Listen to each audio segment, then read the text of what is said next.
সাইয়েদনা মুসা আলাইহিস সালাম ছিলেন এক শক্তিশালী নবী। ওনার এত শক্তি, উনি এক থাপ্পড় মেরে ফেরাউনের বাবুর্চিকে ওই জায়গার মধ্যে দুনিয়া থেকে বিদায় করেছিলেন। এক ধাক্কা মারলে 10 জন 10 হাত দূরে যেয়ে পড়তো। উনি রেগে গেলে ওনার মাথার চুলগুলো টুপি আর পাগড়ি ভেদ করে উপরের দিকে এরকম খাড়া হয়ে দাঁড়িয়ে যেত। স্বয়ং মালাকুল মাউতকে থাপ্পড় মেরে চোখ কানা করে দিয়েছিলেন। এর কারণ মালাকুল মাউত মানুষের সূরাতে আসছিল আর অনুমতি নেয় নাই। ঘরের মধ্যে ঢোকার আগে অনুমতির দরকার আছে না নাই?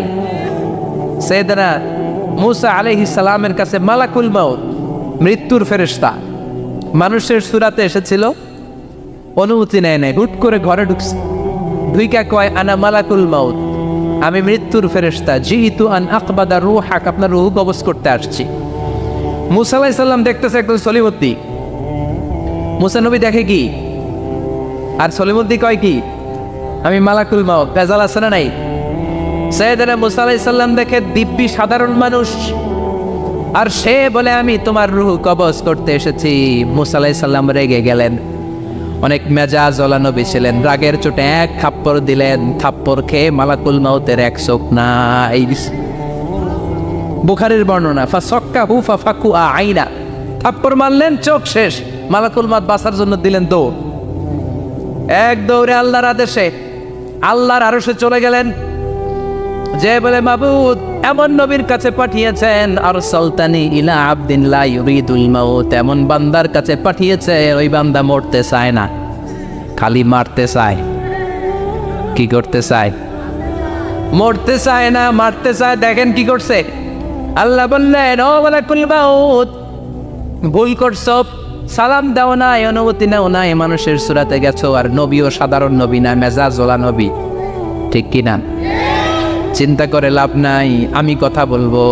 সাইয়েদনা মুসাকে আল্লাহ ডেকে বললেন, ও মুসা, তুমি নাকি মরতে চাও না, খালি মারতে চাও। সাইয়েদনা মুসা বলেন, না মাবুদ, আমি তো চিনি নাই, এটা যে মালাকুল মাউত আমি তো চিনি নাই, চিনলে তো তার গায়ে আমি হাত তোলার সাহস করতাম না।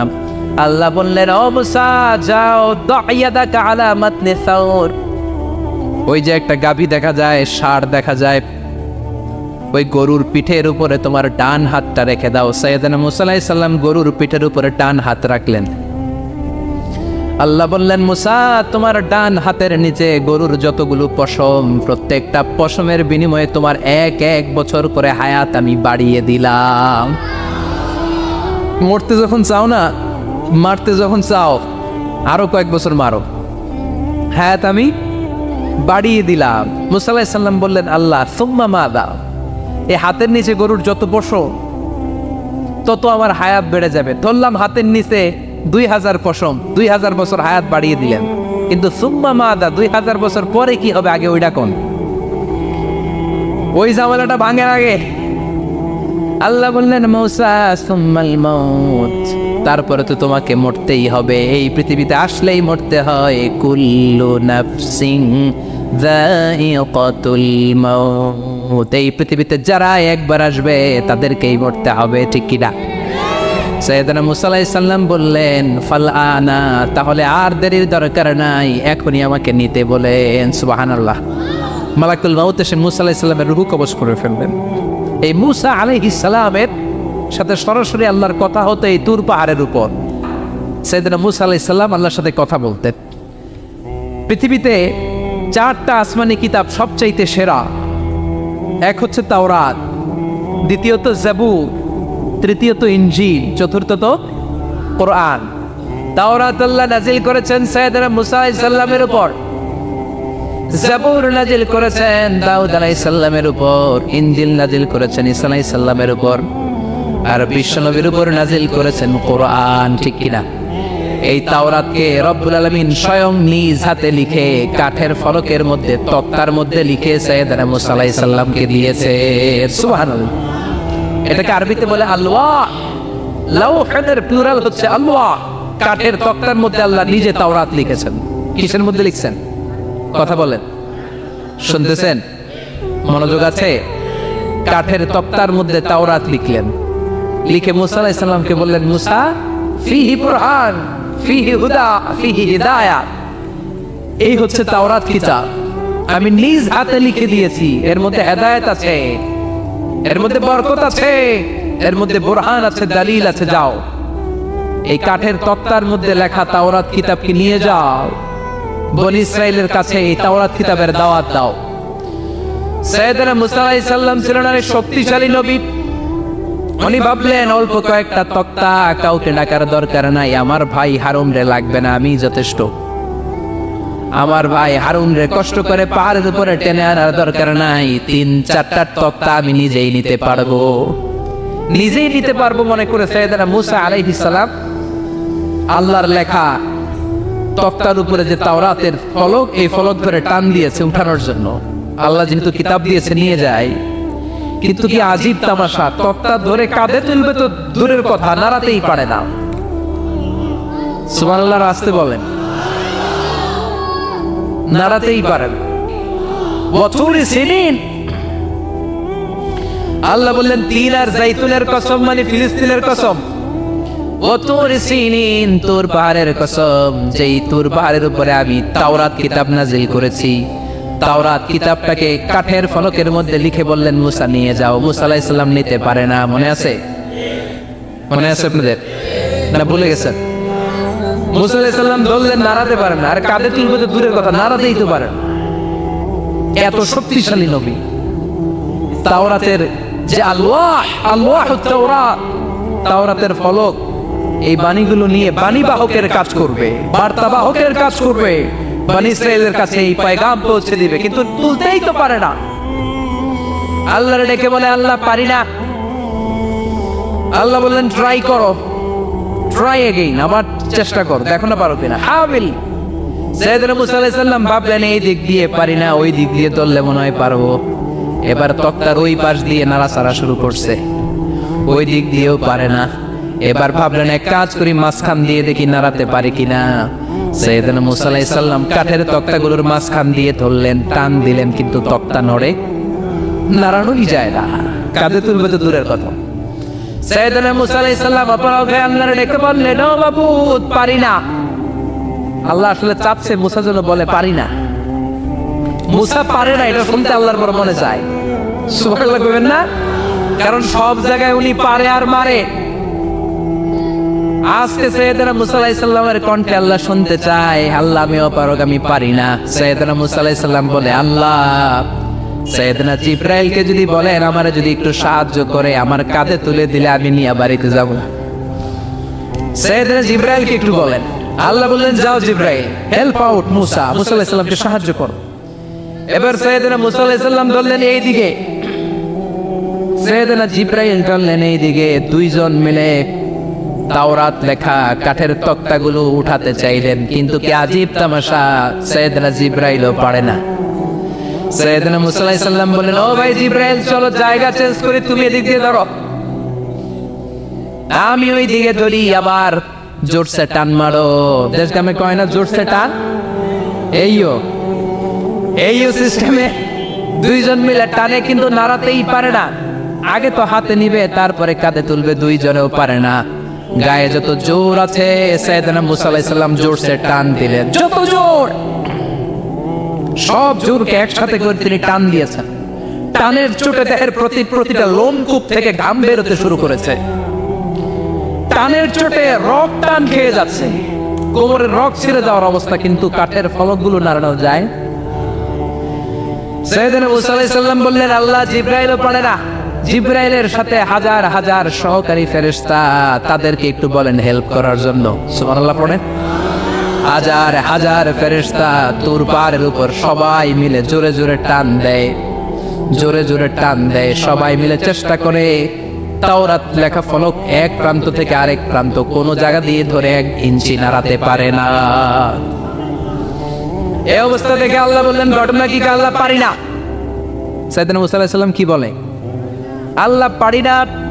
আল্লাহ বললেন, মুসা এই ফলকগুলোর এত ওজন নয়, কাঠের এই তক্তাগুলোর এত ওজন নয়, কিন্তু এই কাঠের তক্তার মধ্যে যে বাণীগুলো লেখা হয়েছে, বাণীগুলো কার? এটা আমার বাণী, আমার কথা। এই জিনিসটা বোঝানোর জন্য আমি এটার ওজনকে ভারী করে দিয়েছি। এবার জিব্রাইলের সহকারী ফেরেশতা লাগবে না, জিব্রাইলের সহযোগিতা লাগবে না, তোমার গায়ে আমি যেই জোর দিয়েছি টান দিয়ে দেখো সবগুলারে কাঁধে তুলে নিতে পারবা। সাইয়েদনা মুসা আলাইহিস সালাম এবার বিসমিল্লাহ বলে সব গিমি তাওরাত লেখা কাঠের তক্তাগুলো কাঁধে নিয়ে এক দৌড়ে বাড়ি। আল্লাহু আকবার। যেই পাহাড়ের উপর এই তক্তা টানাটানির ঘটনা ঘটেছে পাহাড়টার নাম, এজন্য আল্লাহ বললেন ওয়াত্তিনি ওয়াজ্জাইতুনি ওয়া তুরি সিনিনা ওয়া হাযাল বালাদিল আমিন। তিন আর জাইতুনের কসম, তুর পাহাড়ের কসম। আবার তুর পাহাড়ের মধ্যে নূরের তাজাল্লি দিয়েছে কে? فلما تجلى ربه جعله دكا وخر موسى صعقا। সাইয়েদনা মুসা আলাইহিস সালাম বললেন আল্লাহ তোমাকে দেখতে চাই। আল্লাহ বললেন দেখতে পারবে না, পাহাড়ের দিকে তাকাও, পাহাড়ের মধ্যে নূরের তাজাল্লি দেব, যদি পাহাড় টিকে যায় তাহলে দেখতে পাবা। আল্লাহ যখন তুর পাহাড়ের উপর তাজাল্লি মেরেছেন, পাহাড় ভেঙে খান খান হয়ে যায়, সাইয়েদনা মুসা আলাইহিস সালাম বেহুশ হয়ে যায়। এই বেহুশ হওয়ার ঘটনা আর পাহাড় জ্বলে ছাই হওয়ার ঘটনা যেখানে ঘটেছে, ওই পাহাড়টার নাম জোরে বলেন। ওই তুর পাহাড়ের কসম কেটেছে কে? ওয়াতুরি 2285 মিটার উঁচু, অনেক উঁচু পাহাড়। আবার ইয়াজুজ মাজুজ যখন পৃথিবীতে আক্রমণ করবে, ইন্না ইয়াজুজ ওয়া মাজুজ মুফসিদুনা ফিল আরদ। তামাম জাহানে ইয়াজুজ মাজুজ যখন আক্রমণ করবে, তামাম পৃথিবীটাকে যখন লন্ডভন্ড করে দিবে, সাইয়েদনা ঈসা আলাইহিস সালাম মুমিন বান্দাদেরকে নিয়ে যেই পাহাড়ের উপর আশ্রয় নিবেন সেটা হলো এই তুর পাহাড়। সুবহানাল্লাহ। ঈসা আলাইহিস সালাম মুমিনদেরকে নিয়ে এক পাহাড়ে চলে যাবেন এই ইয়াজুজ মাজুজের অত্যাচার থেকে বাঁচার জন্য। এদেরকে ইংরেজিতে বলে Gog Magog. If you search in Google by writing Gog and Magog, আপনি পেয়ে যাবেন ইয়াজুজ মাজুজের কাহিনী। হাত্তা ইযা ফুতিহাত ইয়াজুজ ওয়া মাজুজ ওয়া হুম মিন কুল্লি হাদাবিন ইয়ানসিলুন। লক্ষ লক্ষ ইয়াজুজ মাজুজের বাহিনী আসবে। এই ইয়াজুজ মাজুজের বাহিনীর অত্যাচার, অবিচার, অনাচার, জুলুম থেকে, মারামারি থেকে বাঁচার জন্য মুসলমানরা ঈসা আলাইহিস সালামের নেতৃত্বে যেই পাহাড়ের উপর আশ্রয় নিবেন, ওই পাহাড়ের নাম হলো তুর পাহাড়। ওই পাহাড়ের নাম কি? কোরআনে অনেকবার আল্লাহ তাআলা এই তুর পাহাড়ের কথা বলেছেন। আমি নিজে এই তুর পাহাড়ের চূড়ায় উঠেছি 2 বার। পাথরের পাহাড়, মাঝরাতে উঠতে হয়। এই তুর পাহাড়ের নিচে একটা গির্জা আছে, খ্রিস্টানদের প্রাচীনতম গির্জা, সেন্ট ক্যাথেরিনা গির্জা। এই গির্জার ভিতরে ঢুকেছিলাম দেখার জন্য। এটা পবিত্র জায়গা। মুসা আলাইহিস সালাম যখন যাচ্ছিলেন, আল্লাহ বলেন ফাখলা'না আলাইক ফাখলা'না আলাইকা ইন্নাকা বিল ওয়াদিল মুকাদ্দাসি তুয়া। শুজ অফ, জুতা খুলে ফেলো। মুসা জুতা খুলে ফেলো। ইন্নাকা বিল ওয়াদিল মুকাদ্দাসি তুয়া। You are in a very holy valley, very sacred valley. একটা পবিত্র উপত্যকায় তুমি এসেছো। এর চাইতে উন্নত এবং পবিত্র উপত্যকা আমি মহাবিশ্বে কোথাও সৃষ্টি করি নাই। চিল্লায় পড়েন সুবহানাল্লাহ।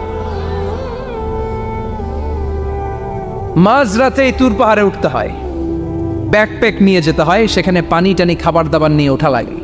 3-4 ঘন্টা লাগে উঠতে, নামতে আবার 3-4 ঘন্টা। সকালে 10টা-11টার পরে আর তুর পাহাড়ে থাকা যায় না, কারণ আমাদের বাংলাদেশের পাহাড়গুলো মাটির পাহাড়, তুর পাহাড় হচ্ছে পাথরের পাহাড়। পাথরের পাহাড়ে যখন সূর্যের আলো লাগে, পাথরের পাহাড় গরম হয়ে যায়।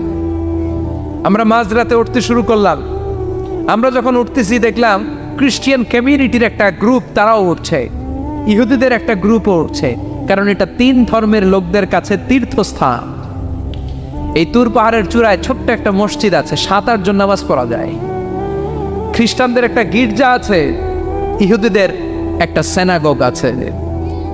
ফজরের সময় উঠলাম, পুরো সিলসিলাতুল জিবা তুর পাহাড় দেখলাম। অবাক হলাম, এই পাহাড়ে বিশ্বনবী মেরাজের রাতে নেমে দোয়া করেছেন, ঠিক কিনা? এই পাহাড়ে ঈসা আলাইহিস সালাম মুমিনদেরকে নিয়ে ইয়াজুজ মাজুজের আক্রমণ থেকে বাঁচার জন্য আশ্রয় নেবেন। এই তুর পাহাড়ের কসম কোরআনের ভেতরে কেটেছে কে? এজন্য আল্লাহ বললেন ওয়াত্তিনি ওয়াজ্জাইতুনি ওয়া তুরি সিনিনা ওয়া হাযাল বালাদিল আমিন। তিন আর জাইতুনের কসম, ওই মিশরের তুর পাহাড়ের কসম, ওয়া হাযাল বালাদিল আমিন, এই নিরাপদ শহরের কসম। শহরটার নাম কি? কি নাম? এই নিরাপদ শহর দ্বারা আল্লাহ বুঝিয়েছে মক্কা, না ফিলিস্তিন না। ফিলিস্তিন হচ্ছে প্রথমটা, কিন্তু হাযাল বালাদিল আমিন, এই নিরাপদ শহর দিয়ে আল্লাহ বুঝিয়েছেন মক্কা শহরকে। চিৎকার করে বলবেন কোন শহর? মক্কা শহর। এই মক্কা শহরের আগের নাম বাক্কা। মক্কার আগের নাম কি? জোরে বলেন, আরো জোরে। ইন্না আউওয়ালা বাইতিন উদিআ লিন-নাসি লাল্লাযী বিবাক্কাতা মুবারাকা হুদাল লিল আলামিন, নিশ্চয়ই পৃথিবীর সর্বপ্রথম ঘর যেই শহরের মধ্যে আমি আল্লাহ স্থাপন করলাম, শহরটার নাম হলো বাক্কা শহর। কি শহর? এই বাক্কা পরে চেঞ্জ হয়েছে মক্কা। আল্লাহু আকবার। তার মানে আজকে জানলেন মক্কা শহরের আগের নাম হলো বাক্কা। আগের নাম কি? মক্কা শহরে অনেক হোটেল আছে, ওই হোটেলের নাম ফুন্দুক বাক্কা। দেখছেন? ফুন্দুক বাক্কা মানে বাক্কা হোটেল। এই বাক্কা হচ্ছে মক্কার আগের নাম, মনে থাকবে। আল্লাহ বললেন হাযাল বালাদিল আমিন, এই নিরাপদ শহরের কসম, এই শহরের চেয়ে নিরাপদ শহর পৃথিবীর মধ্যে। ইউসাউইরুকুম ফিল আরহামি কাইফা ইয়াশা লা ইলাহা ইল্লা হুয়াল আজিজুল হাকিম, তিনি হলেন এমন সত্তা যিনি মায়ের পেটে থাকা অবস্থায় তোমাদের চেহারার ডিজাইন করে দিয়েছে। চিল্লায়া বলেন সুবহানাল্লাহ। তাহলে চারটা কসম কেটে আল্লাহ যে দামি কথাটা বললেন, লাকাদ খালাকনাল ইনসানা ফি আহসানি তাকওয়িম, সুন্দর আকৃতিতে তৈরি করেছি। এজন্য সুন্দর চেহারাটা নিয়ে যখন আয়নার সামনে দাঁড়াবেন, তখন আপনি আয়নার দোয়া পড়বেন আল্লাহুম্মা হাসসানতা খালকি ফাহসিন খুলুকি। বিশ্বনবীর চেহারা সুন্দর বেশি না কম? জোরে বলেন।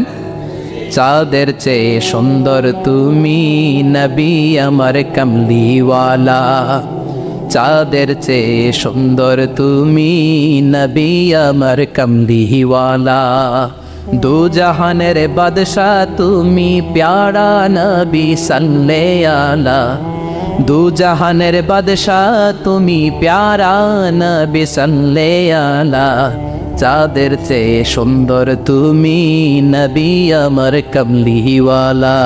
সুবহানাল্লাহ। বিশ্বনবীর চেহারাটা বড় সুন্দর ছিল। এত সুন্দর চেহারার মানুষ পৃথিবীতে দ্বিতীয়টা নাই। ওই চেহারা নিয়ে বিশ্বনবী আয়নার সামনে যখন দাঁড়াতেন, উনি বলতেন আল্লাহুম্মা হাসসানতা খালকি ফাহসিন খুলুকি। এর মানে হলো, আল্লাহ আমার চেহারাটা আপনি যেমন সুন্দর করেছেন, আমার চরিত্রটাও সুন্দর করে দিয়ে। This is the attitude. এটাকে বলা হয় attitude. What a marvellous amazing attitude he belongs. বিশ্বনবীর কি সুন্দর অ্যাটিটিউড ছিল। সুন্দর চেহারা নিয়ে আয়নার সামনে দাঁড়িয়ে তিনি বলতেন, আল্লাহ আমার চেহারাটা যেমনি সুন্দর করেছো, আমার চরিত্রটাকেও সুন্দর করে দাও। আমার বাহিরটা যেমন সুন্দর, আল্লাহ আমার ভেতরটারেও সুন্দর করে দিও। পড়েন আমিন। এই আয়নার দোয়া পারেন তো? আয়নার সামনে দাঁড়ায় এই দোয়া পড়েন তো? নাকি বলেন আয়না বসাইয়া দিও কলবের ভিতর? এগুলো বলবেন? পড়েন আল্লাহুম্মা হাসসানতা খালকি ফাহসিন খুলুকি, আল্লাহুম্মা হাসসানতা খালকি ফাহসিন খুলুকি। হে আল্লাহ, সবাই বলেন হে আল্লাহ, তুমি আমার চেহারাটা সুন্দর করেছো, তুমি আমার চরিত্রটাও সুন্দর করে দিও। আমিন। আর জোরে পড়েন আমিন। এই জন্য নিজে যখন আয়নার সামনে দাঁড়াবেন এটা বলবেন, আপনার স্ত্রী যখন আয়নার সামনে দাঁড়ায় তখন এইটা বলবেন, আপনার বাচ্চা যখন আয়নার সামনে দাঁড়ায় তখন এই দোয়া পড়বেন। রাজি আছেন তো? আয়নার সামনে দাঁড়িয়ে আমরা বলবো হাসসানতা খালকি, আল্লাহ তুমি আমার চেহারাটা সুন্দর করেছো। আমরা সবাই সুন্দর, আমরা সবাই সুন্দর। যার কালার কালো, কালো চামড়ার লোক, তার মধ্যে একটা সৌন্দর্য আছে না নাই? আল্লাহ বললেন এই কালো আর ধলো এগুলো তো বাইরে। ওয়াখতিলাফু আলওয়ানিকুম ওয়া আলসিনাতিকুম, তোমাদের গায়ের রঙের ভিন্নতা, ভাষার ভিন্নতা, এগুলো আল্লাহর মিরাকেল। একজন সাদা, একজন কালো, একজন ধূসর বর্ণের, এক একজনের চেহারার সাথে আরেকজনের চেহারার মিল নাই। সুবহানাল্লাহ। এটাই সৌন্দর্য। এজন্য আল্লাহ বললেন লাকাদ খালাকনাল ইনসানা ফি আহসানি তাকওয়িম, আমি গোটা মানব জাতিকে চমৎকার একটা স্টাইল দিয়ে তৈরি করেছি, এই স্টাইলের সাথে পৃথিবীর কোনো প্রাণীর কোনো মিল থাকে না। সুবহানাল্লাহ, কি অসাধারণ আমাদের কাঠামো। আপনি যদি হিউম্যান ব্রেইন নিয়ে চিন্তা করেন, আমাদের ব্রেইনের ক্যাপাসিটি কিন্তু অনেক বেশি। এই পৃথিবীতে সবচেয়ে পাওয়ারফুল যে কম্পিউটার আবিষ্কার করা হয়েছে এটার নাম ক্রে-1 super computer. United States of আমেরিকাতে যারা মিলিটারি বেসে জব করে তাদের ম্যাথমেটিক্যাল ইকুয়েশন ড্র করার জন্য, সলিউশন করার জন্য এই ক্রে-1 সুপার কম্পিউটার তারা ইউজ করে। বিজ্ঞানীরা হিউম্যান ব্রেইনের ক্যাপাসিটির সাথে ওই ক্রে-1 সুপার কম্পিউটারের তুলনা করেছে। তারা তুলনা করে দেখেছে ক্রে-1 সুপার কম্পিউটারের চেয়েও আমাদের ব্রেইন শতগুণ বেশি শক্তিশালী। আমাদের হেয়ারিং সিস্টেম নিয়ে যদি আপনি গবেষণা করেন অবাক হয়ে যান। এই যে কানের মধ্যে এখানে পেঁচানো দেখা যায়, এটা কি আল্লাহ এমনি এমনি দিছে? মা খালাকতা হাদা বাতিলা, এমনি এমনি আল্লাহ কিচ্ছু দেয় নাই। এই পেঁচানো ডিজাইন না থাকলে আপনি শুনতে পেতেন না। আপনার কান দুইটা যদি কেটে কান কাটা রমজান করে দেয়, আপনি কোনো আওয়াজ শুনতে পাবেন না। এই কানের ডিজাইনগুলো, এই আঁকাবাঁকা পথগুলো আল্লাহ তাআলা দিয়েছে ইথারে ভেসে আসা সাউন্ডগুলোকে ইলেকট্রিক্যাল সিগন্যালের মাধ্যমে ভেতরে ঢুকানোর জন্য। কানের 3টা পার্ট থাকে, একটা হচ্ছে আউটার এয়ার, একটা হচ্ছে মিডল এয়ার, তারপরে হচ্ছে ইনার এয়ার, মাঝখানে এয়ার ড্রাম থাকে। এই আউটার এয়ার থেকে, মিডল এয়ার থেকে, তারপরে ইনার এয়ারে ইলেকট্রিক্যাল সিগন্যাল দিয়ে বাতাসে ভেসে আসা এই সাউন্ডের ওয়েভগুলো, এই তরঙ্গগুলোকে ইলেকট্রিক্যাল সিগন্যাল দিয়ে ট্রান্সমিট করে ব্রেইনের হেয়ারিং নার্ভের কাছে পাঠিয়ে দেয়। এই সূক্ষ্ম কাজগুলো হতে আসলে অনেক সময় লাগে, কিন্তু 1 সেকেন্ডের মধ্যে আমি বলছি আর আপনারা সেকেন্ডে শুনছেন। চিল্লা এখন সুবহানাল্লাহ। আবার কান যেখানে রাখা দরকার আল্লাহ ওইখানে রাখলেন, চোখ দুইটা যেখানে দেয়া দরকার ওইখানে দিলেন, নাক যেখানে দেয়া দরকার ওইখানে, মুখ যেখানে দেয়া দরকার। এর চেয়ে সুন্দর করে কি আর তৈরি করা যেত? নাক এইখানে না রেখে অন্য জায়গায় সেট করলে কি বেশি সুবিধা হতো? নাক যদি পেছনে থাকতো, খাওয়ার সময় খাবারটা বাসি না ভালো এটা ঘ্রাণ নেওয়ার জন্য সব সময় খাবার পেছনে নিয়ে ধরা লাগতো, ঠিক কিনা? তার মানে নাক এই জায়গায় রাখাতে সুবিধা হয়েছে না? সুবহানাল্লাহ কইবেন না? কি সুন্দর মুখটা দিলেন, হ্যাঁ, কি সুন্দর চোখ দিলেন। এই কান দিয়ে আমরা শুনি, দেখেন কানের সেটিংটা কত সুন্দর। ধরেন ফর এন এক্সাম্পল, উদাহরণস্বরূপ এই কানটা আল্লাহ এইখানে না রেখে এই কান যদি আপনার এই বাম বগলের ভিতরে দিত, আর এই কান যদি আপনার এই বগলের নিচে দিত, তাহলে আজকে মিজানুর রহমান আজহারের ওয়াজ শোনার জন্য সবার এইভাবে বসে থাকা লাগতো 1.5 ঘন্টা। কারণ এইভাবে এখন যেভাবে আছেন এইভাবে বসে থাকলে তো কান চাপা পড়ে যেত, কথা একটাও শোনা যেত না। সুবহানাল্লাহ কইবেন না? চোখের সেটিংটা কত সুন্দর। চোখ এইখানে না রেখে যদি মাত্র 2 ইঞ্চি উপরে এইখানে দিত, সেজদা দিতে পারতেন। শীতকালে যে ফুটবল খেলেন, হেড দিতে পারতেন। হেড দিতে গেলে বল চোখের মধ্যে লাগা, চোখ শেষ। সুবহানাল্লাহ পড়েন। কি অসাধারণ অবকাঠামো! এই হিউম্যান অ্যানাটমি নিয়ে গবেষণা করলে মানুষ অবাক হয়ে যায়। দেহের ভেতরে কি সমস্ত যন্ত্রপাতি দিলেন, কিডনি দিলেন, গল ব্লাডার দিলেন, হার্ট দিলেন, লাং দিলেন। যেখানে যে অঙ্গটা রেখে দেওয়া দরকার ঠিক সেইভাবে মায়ের পেটে থাকতেই আমাদের ডিজাইন দিয়েছে কে? এতগুলো ডিজাইনের মালিক কে? 600 কোটি মানুষ যদি পৃথিবীতে থেকে থাকে তাহলে 600 কোটি ডিজাইন লাগছে না ওনার? আরো কয়শো কোটি আসবে আমরা জানি। কয়শো কোটি ডিজাইন চলে গেছে জানি। একটা ডিজাইনের সাথে আরেকটা ডিজাইনের মিল আছে? চিৎকার করে বলেন এই কারিগরটা কে?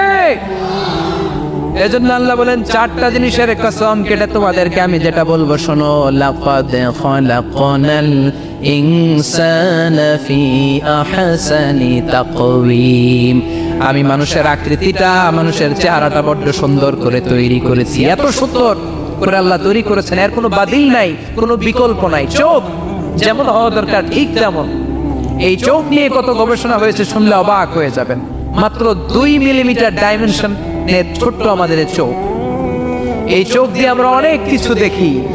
কাছের জিনিস যেমনি দেখি, দূরের জিনিসও দেখি। দূরের চাঁদ দেখি, দূরের সূর্য দেখি, দূরের মেঘমালা দেখি, ওই বিমানটাকে দেখি, আবার কাছে ছোট্ট মানুষটাকেও দেখি, ঠিক কিনা?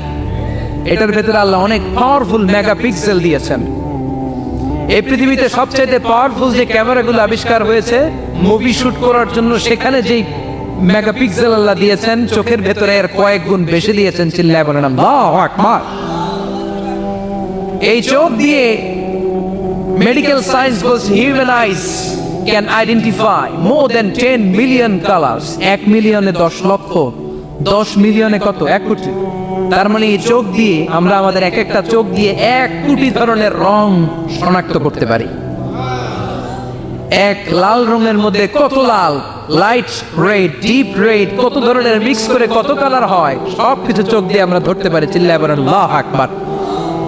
জিহ্বা দিয়ে স্বাদ নেওয়ার সুযোগ দিলেন। এই জিহ্বার পার স্কয়ার সেন্টিমিটারে টেস্ট বাড রয়েছে 184টা।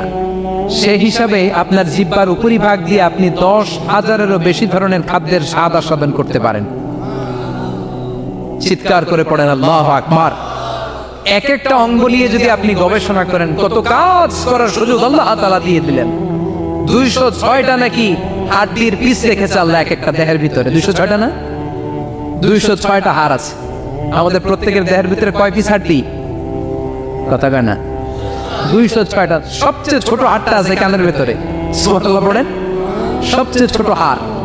এক একটা অঙ্গ কত সুন্দর এরকম বেন্ড করা যায়, হাত পা নাড়ানো যায়, এইখানে একটা টুইস্ট করা যায়, এইখানে টুইস্ট করা যায়, আবার কবজি টুইস্ট করা যায়, আবার এইখানে এক একটা আঙ্গুলে কতগুলো টুইস্ট করা যায়। সুবহানাল্লাহ কইবেন না? কত কাজ এই হাতের। এই হাত দিয়ে ঘুষি মারা যায়, হ্যাঁ, হাত দিয়ে আটার খামির বানানো যায়, হাত দিয়ে ভারী জিনিস উত্তোলন করা যায়।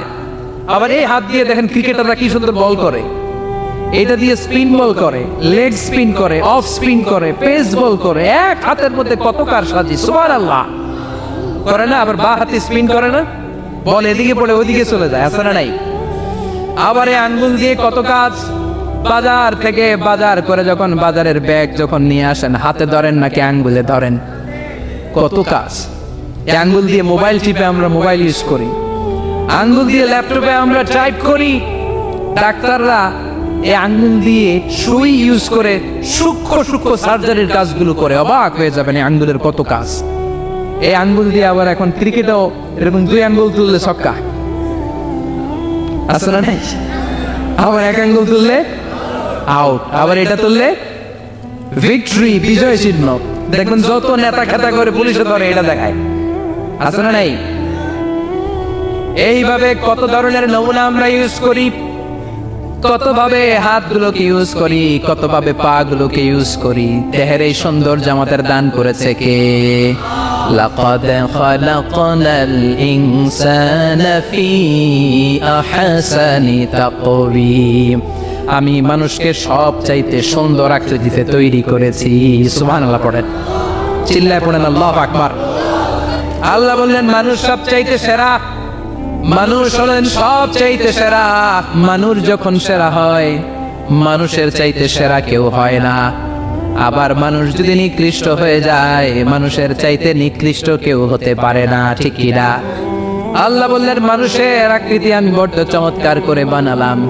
সবচেয়ে সুন্দর আকৃতি মানুষের। সবচেয়ে সুন্দর আকৃতি কার? জোরে বলেন। সবচেয়ে বেশি মর্যাদা কার? আশরাফুল মাখলুকাত কে? আশরাফুল মাখলুকাত কে? চিল্লায়া বলেন। নাকি হাতি? রয়্যাল বেঙ্গল টাইগার শক্তিশালী না? এটা এটা তো মানুষ খায় ফেলায়, তো এটাই না আশরাফুল মাখলুকাত হওয়া দরকার? হাতি সবচেয়ে শক্তিশালী না? তো এইটাই না আশরাফুল মাখলুকাত হওয়া দরকার? এগুলো কোনটাই আশরাফুল মাখলুকাত না। আশরাফুল মাখলুকাত হচ্ছে মানুষ। আশরাফুল মাখলুকাত কি? চিল্লায় বলেন আশরাফুল মাখলুকাত কে? এজন্য আল্লাহ বললেন লাকাদ খালাকনাল ইনসানা ফি আহসানি তাকওয়িম। আমি মানুষকে চমৎকার আকৃতি দিয়ে তৈরি করেছি। সুম্মা রাদাদনাহু আসফালা সাফিলিন। আবার মানুষকে আমি একেবারে নিম্নগামী করেছি। উপরে যেমনি নিয়েছি, আবার মানুষকে নিম্নগামীও করেছি। তার মানে মানুষ যদি সম্মানিত হয়, মানুষের চেয়ে বেশি সম্মানিত কেউ হতে পারে? মানুষ যদি সম্মানিত হয়, মানুষের চেয়ে সম্মানিত হওয়ার সুযোগ কারো আছে? দলিল কি? দলিল হচ্ছে বিশ্বনবী যখন মেরাজে যাচ্ছিলেন, একটা সার্টেন লেভেল, যে একটা নির্দিষ্ট জায়গায়, যে সাইয়েদনা জিব্রাইল বললেন ইয়া রাসূলুল্লাহ আমি আর উপরে যেতে পারবো না, আমার খেলা এই জায়গায় শেষ, নবী আপনার খেলা এখন শুরু। সুবহানাল্লাহ। ও নবী, এই জায়গার নাম সিদরাতুল মুনতাহা, এটা সীমান্ত বৃক্ষ। এটা হচ্ছে বর্ডার এরিয়া। কি এরিয়া? এটা হলো বর্ডার এরিয়া। এখানে আমার খেলা শেষ। আজীবন আমি এই জায়গায় এসে কান পেতে আল্লাহর অর্ডার শুনেছি, আর ওই অর্ডার তামিল করার জন্য দুনিয়াতে নেমেছি। আমি জিব্রাইলের উপরে যদি 1 ইঞ্চি উপরে ওঠার চেষ্টা করি, আমার শত শত পাখাগুলোকে জ্বালিয়ে ছাই করে দিবে কে? সাইয়েদনা জিব্রাইলের উপরে যেতে পারে নাই। যেখানে সাইয়েদনা জিব্রাইলের খেলা শেষ, ওইখানে বিশ্বনবীর খেলা শুরু হয়েছিল। কোন সুবহানাল্লাহ। তার মানে মানুষ যখন উপরে ওঠে, এত উপরে উঠে যায়, ফেরেশতাদেরকেও হার মানিয়ে ফেরেশতাদের উপরে চলে যায়। আবার মানুষ যখন নিচে নামতে শুরু করে, শয়তানকেও হার মানিয়ে নিচে চলে যায়। ঠিক কিনা? তার মানে হাইয়ার হলে সব দিক দিয়ে হাইয়ার। হাইয়েস্ট তো অল ক্রাইটেরিয়াতে সে হাইয়েস্ট, লোয়েস্ট তো অল ক্রাইটেরিয়াতে সে লোয়েস্ট। মানুষ ভালো হলে এর চেয়ে ভালো আর হয় না, মানুষ খারাপ হলে তার চাইতে খারাপ আর হয় না। এজন্য আল্লাহ বললেন, সুম্মা রাদাদনাহু আসফালা সাফিলিন। মানুষকে যেমনি আমি সুন্দর আকৃতি দিয়ে তৈরি করেছি, আবার ওই মানুষকে আমি আল্লাহ নিম্নগামী করেছি। যেটা উপরে ওঠে ওইটা আবার নিচেও নামা লাগে। ঠিক কিনা? কোন তাফসীরে মুফাসসিরিনে ইকরাম বলেছেন, আসফালা সাফিলিন দিয়ে বার্ধক্যকে বোঝানো হয়েছে। যৌবনে মানুষের চেহারার সৌন্দর্য বেড়ে যায়। যৌবন যখন ঠিকরে পড়ে, একজন তাগড়া যুবক, তার চেহারার মধ্যে যে সৌন্দর্য, ওই ছেলেটাই যখন বুড়ো হয়ে যায়, তার চেহারার দিকে কেউ তাকাতে চায় না। রং ধরা যৌবন জং ধরে নাই, জং ধরে শেষ। ঠিক কিনা? আবার কোন মুফাসসির বলেছে, না, এটা নৈতিক অধঃপতন। সুম্মা রাদাদনাহু আসফালা সাফিলিন। মানুষ যখন নিম্নগামী হয়, সবচেয়ে খারাপ হয়ে যায়। এই মানুষের মধ্যে যখন নেফাকি দেখা দেয়, মানুষ যখন মুনাফিক হয়ে যায়, সবচেয়ে খারাপ হয়ে যায়। মুনাফিকের চরিত্র যখন একজন মানুষের মধ্যে সে ধারণ করে, নিচে যেতে যেতে এত নিচে সে চলে যায়, শয়তান দেখে অবাক হয়ে যায়। শয়তান দেখে মনে মনে কয়, এইটাই যদি দুনিয়ায় আইব, আমারে আল্লাহ বানাইছে কেন? কথা বুঝতে পারছেন? মানুষ এত নিচে যায়, শয়তান অবাক হয়ে বলে, এইটাই যদি দুনিয়াতে থাকবে, তো আমি তৈরি হইলাম কেন? আমি শয়তান হইলাম কেন? এজন্য মানুষ ভালো হলে সবচেয়ে ভালো, খারাপ হলে সবচাইতে খারাপ। তার কারণটা কি? মানুষ যখন খারাপ হয়, পশুর চাইতেও খারাপ হয়ে যায়। জোরে বলেন ঠিক কিনা? আমরা বলি না, তুই পশুর চাইতেও অধম। মানবিকতা হারিয়ে যখন মানুষ অন্যায় কাজ করে, তখন আমরা বলি তুই পশুর চাইতেও অধম। ঠিক কিনা? এজন্য বলা হয়, জনসংখ্যা বাড়ছে, মানুষ বাড়ছে না। বাড়ছে জনসংখ্যা, বাড়ছে কি মানুষ? বাড়ছে নাকি? মানুষ নাই। এই দুনিয়া এখন তো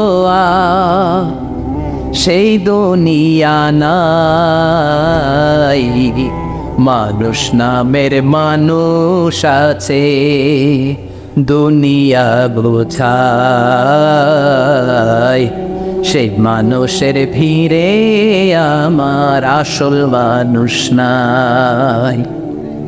এই দুনিয়া এখন তো সেই দুনিয়া নাই, মানুষ নামের মানুষ আছে, দুনিয়া বোঝায়। সেই মানুষের ভিড়ে আমার আসল মানুষ নাই। আসল মানুষের বড় অভাব। এজন্য বাড়ছে জনসংখ্যা, মানুষ বাড়ছে না। মানুষ যখন খারাপ হয়ে যায়, পশুকেও হার মানায়। আল্লাহ বলে, উলাইকা কাল আনআম বাল হুম আদাল উলাইকা হুমুল গাফিলুন। কারণ একটা সিংহ কখনো আর একটা সিংহকে মারে না। খেয়াল করে বুঝেন, সিংহ কোনোদিন সিংহ মারে নাকি? বাঘ বাঘ মারে নাকি? হাতি কোনোদিন হাতি মারে নাকি? কিন্তু মানুষ মানুষকে মারে, ঠিক কিনা? আওয়াজ করে উত্তর দেন, একটা বাঘ আর একটা বাঘকে 8 টুকরা 10 টুকরা করে নাকি? একটা হাতি আর একটা হাতিকে কোনোদিন 20 টুকরা 14 টুকরা করে নাকি? কিন্তু একটা মানুষ আর একটা মানুষকে 8 টুকরা 14 টুকরা 20 টুকরা করে, ঠিক কিনা? এজন্য আল্লাহ বললেন, সুম্মা রাদাদনাহু আসফালা সাফিলিন। মানুষ যখন শ্রেষ্ঠ হয়, মানুষের চাইতে শ্রেষ্ঠ যেমনি কেউ আর হতে পারে না। আবার মানুষ যখন নিকৃষ্ট হয়ে যায়, মানুষের চাইতে নিকৃষ্ট আর কেউ হতে পারে। এজন্য ভালো হওয়ার দরকার আছে না নাই? তার মানে মানুষ যেমনি উপরে ওঠে আবার নিচেও নামতে পারে, মানুষের যেমনি সুযোগের সম্ভাবনা বেশি, মানুষের মধ্যে বিপদ খুব বেশি, কিন্তু দুই শ্রেণীর ব্যক্তিকে বিপদ স্পর্শ করে না। কয় শ্রেণী? আরো জোরে বলেন। আল্লাহ বললেন সে দুই শ্রেণী হলো ইল্লাল্লাযীনা আমানু ওয়া আমিলুস সলিহাতি ফালাহুম আজরুন গায়রু মামনুন। যারা ঈমান আনবে আর সৎকর্ম করবে, এক আল্লাহর উপরে যারা বিশ্বাস রাখবে আর যারা দুনিয়াতে নেক আমল করবে, তাদের জন্য প্রতিদান রেখেছে কে? তাদেরকে জান্নাত দেওয়ার জন্য প্রস্তুত হয়ে আছে আল্লাহ। জোরে কোন ঠিক কিনা? মায়ের এক ধার দুধের দাম, কাটিয়া গায়ের চাম, বাপস বানাইলে ঋণের শোধ হবে না, এমন দরদি ভাবে কেউ হবে না আমার মা গো। যাদের মা নাই তারা জানে মা না থাকার কি জ্বালা, যাদের বাবা নাই তারা জানে বাবা না থাকার কি জ্বালা। এখন ঘরে ঝগড়া করেন, এখন ভাল লাগে না আব্বা আম্মারে, এখন আব্বা এই ভুল ধরে, আম্মা এইটা বলে, এখন অনেক অসহ্য লাগে। তো যেদিন চলে যাবে ওই দিন বুঝতে পারবেন মাথার উপর থেকে ছাতাটা নাই হয়ে গেছে, বটবৃক্ষটা চলে গিয়েছে, আর উপদেশ দেওয়ার মতো কেউ নাই, কাছে আগলে রাখার মতো কেউ নাই। এজন্য আব্বা আম্মা থাকতে আমরা যেন আব্বা আম্মার কাছ থেকে দোয়া চাই। আব্বা আম্মার দোয়া কোনোদিন আল্লাহ তাআলা ফিরিয়ে দেয়। আমরা আব্বা আম্মারে রেখে দিয়ে অমুক দরবারে যাই, অমুক দরবারে যে দোয়া চাই, আসল বড় দরবার যে আমার ঘরে এটাই বলে যাই। আমার আব্বার চেয়ে বড় কোনো পীর সাহেব আমার জন্য হতে পারে, আমার মায়ের চেয়ে বড় দোয়াকারী আমার জন্য পৃথিবীতে থাকতে পারে।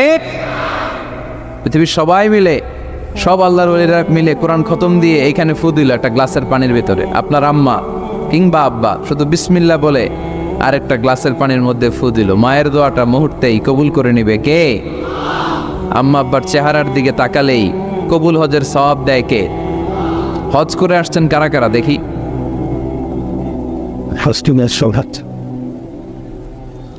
অনেক হাজি সাহেবান আছে মাশাআল্লাহ, হাত নামান। এই যে 3 লক্ষ 4 লক্ষ টাকা খরচ করে হজ করে আসলেন, আপনার হজটা আল্লাহর কাছে গ্র্যান্টেড, কবুল হয়েছে, এরকম কবুল হয়েছে এই মর্মে হাত তুলতে পারবেন কে কে দেখি? হুজুর আমি নিশ্চিত আমারটা কবুল হয়েছে। নাই, কারণ কবুল করার মালিক কে? আমরা কামনা করি সব হাজি সাহেবদের হজ কবুল হোক। আমি হজ করেছি 2018 সালে, আমরা কামনা করি আমাদের হজ উমরাগুলো কবুল হোক, কিন্তু হাত তুলে বলা যাবে হুজুর আমারটা কবুল হইছেই, বলা যাবে? হইতেও পারে, নাও হইতে পারে। হাজি সাহেব লেখার জন্য, আল হাজ লাগানোর জন্য অনেকে যায়, আছে না নাই? তাওয়াফুল ওয়াদা একটা তাওয়াফ আছে, বিদায়ী তাওয়াফ। কি তাওয়াফ? হজের সব কাজ শেষে ফেরার আগে কাবা ঘরের সাথে দেখাটা মোলাকাত করে আসতে হয়। আল্লাহর হাবিব বললেন সর্বশেষ দেখাটা যেন কাবা ঘরের সাথে হয়, 7টা তাওয়াফ যেন সে করে। তো এক লোক 6 তাওয়াফের পরে ফোন আসছে দেশে, তো মেয়েরে বলতেছে মা আর একটা তাওয়াফ বাকি আলহাজ হইতে, একটু পরে তুই ফোনটা দে, একটু পর দে, আলহাজ হইতে আর একটা তাওয়াফ বাকি। তো উনি গেছে কি হওয়ার জন্য? আলহাজ হওয়ার জন্য। নামের আগে আলহাজ লাগাবেন না।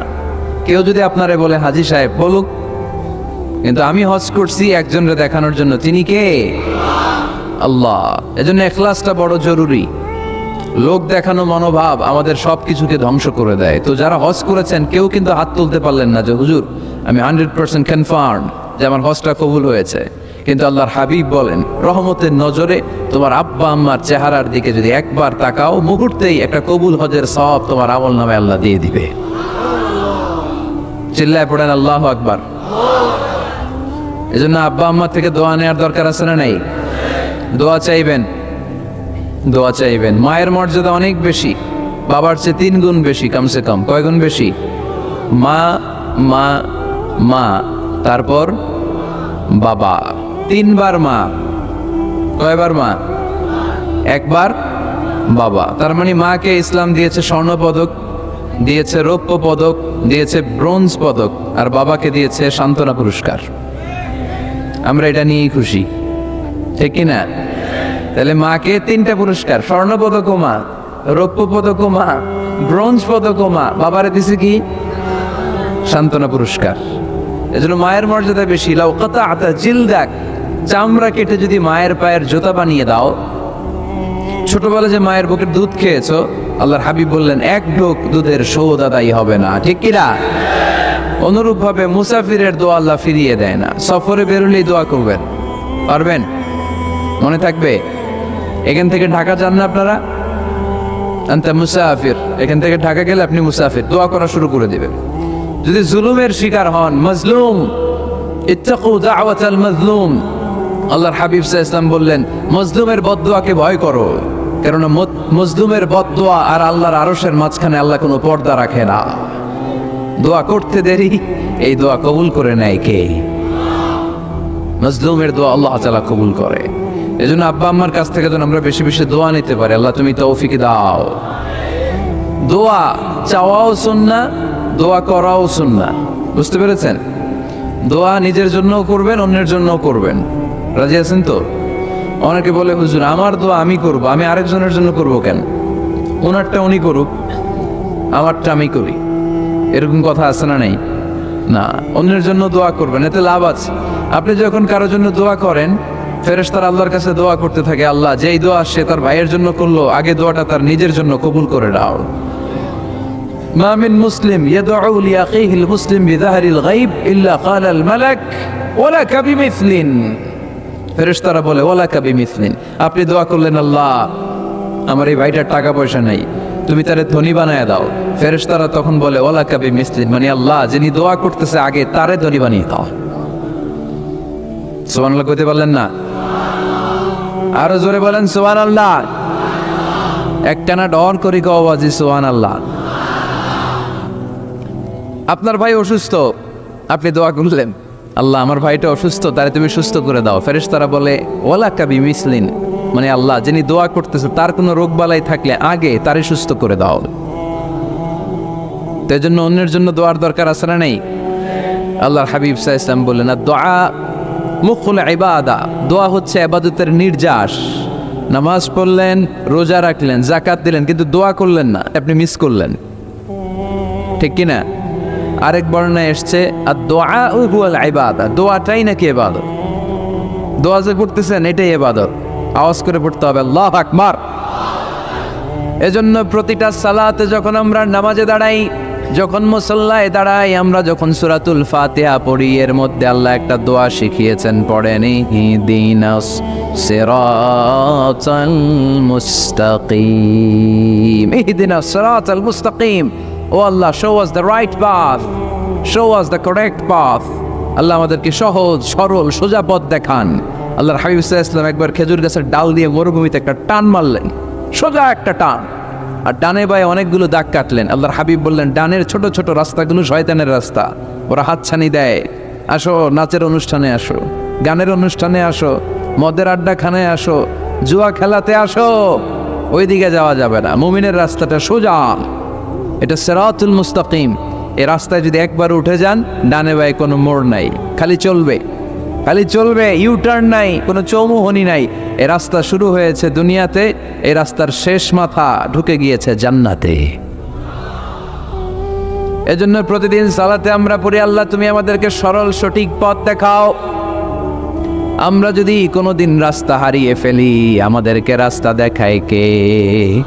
আমি যদি কোনোদিন পথ ভুলে যাই, হাত ছানি দিয়ে কাছে নিও, মমতার বন্ধনে আমায় বেঁধে সব ভুল ক্ষমা করে দিও। পড়েন আমিন। এজন্য সালাতের মধ্যে দোয়া আসরা নাই। প্রতিদিন আমরা দোয়া করি, দোয়াটা পড়ি, কিন্তু অর্থ বুঝি না। এর চাইতে দামি দোয়া হতে পারে ইহদিনাস সিরাতাল মুস্তাকিম, আল্লাহ সিরাতুল মুস্তাকিমের পথ দেখাও, সোজা পথ। এই জন্য দোয়ার গুরুত্বের কোনো শেষ নাই, এটা অনেক গুরুত্বপূর্ণ। কি সুন্দর ইসলাম, হোয়াট এ প্রাইভেসি ইন ইসলাম, কত সুন্দর প্রাইভেসি ইসলাম আমাদেরকে শিখিয়েছে। আপনি ঘরে ঢুকবেন, অনুমতি নিয়ে ঢুকবেন। কার কথা? এক সাহাবী বললেন নবী আমার ঘরে 2 ঘর। কয়টা? 2টা মাত্র রুম। এক রুমে থাকি আমি, আর এক রুমে থাকে আমার আম্মা জান, যেই আম্মা জানের বুকের দুধ খেয়ে আমি 10 মাস পেটের ভেতরে ছিলাম, 2 বছর বুকের দুধ খেয়ে বড় হলাম। আমার আম্মা জান থাকে এক রুমে, আমি থাকি আর এক রুমে। ও নবী, আমার মায়ের রুমে ঢোকার আগেও কি অনুমতি নেওয়া লাগবে নাকি? বিশ্বনবী বললেন, ও সাহাবা, আতুহিব্বু আন তারাহা উরিয়ানা, do you like to see your father naked? তুমি কি তোমার মাকে নেকেড দেখতে চাও? তুমি কি তোমার মাকে উলঙ্গ দেখতে চাও? সাহাবী বললেন, কাল্লা, কখনোই না। বিশ্বনবী বললেন, ইদান তাস্তাদিন, তোমার মাকে যদি উলঙ্গ দেখতে না চাও তাহলে অবশ্যই অবশ্যই অবশ্যই তোমার মায়ের ঘরে ঢোকার আগে অনুমতি নিয়ে ঢুকবা। সুবহানাল্লাহ। মায়ের ঘরে ঢোকার আগে অনুমতি নিতে হবে। তাহলে ভাইয়ের ঘরে, বোনের ঘরে, ভাবির ঘরে, হ্যাঁ, ঢুকাই যাবে না। ভাবির ঘরে ঢোকা যাবে? কারো ঘরে ঢোকার আগে অনুমতি নিতে হবে। এটাকে বলে প্রাইভেসি। ইসলামী প্রাইভেসিকে গুরুত্ব দেয়। কারণ আপনি হয়তো এমন একটা সময় চলে যাবেন ঘরের ভিতরে আপনার আম্মা ওই সময় হয়তো হালকা পোশাক পরে, সিম্পল কোনো কাপড় পরে শুয়ে আছে, ঠিক কিনা? ওই পোশাকে সে আপনার সামনে আসতে চায় না। আপনি যখন নক করবেন, আপনি যখন সালাম দিবেন, পারমিশন চাইবেন, সে হয়তো ওনাকে ঢেকে চাদর পরে সুন্দর করে জামাটা পরে তারপরে আপনার সামনে আসবে। চিল্লায় বলেন ঠিক কিনা? এজন্য অনুমতি নিয়ে ঢোকা ফরজ। কারো ঘরে যখন যাবেন আগে সালাম দিবেন, 3 বার সালাম দিবেন। 3 বার সালাম দেওয়ার পরে যদি উত্তর না পাওয়া যায় চলে যাবেন। কার কথা মানতে রাজি আছেন তো? এগুলো মানি না, এই জন্যই ঘরে অশান্তি, ফ্যামিলিতে অশান্তি, চোখের হেফাজত নাই, নজরের হেফাজত নাই। এই নজরের লাগাম যদি টেনে ধরতে পারেন, ফ্যামিলির 50% সমস্যা এমনিই চলে যাবে। চিল্লা এখন ঠিক কিনা?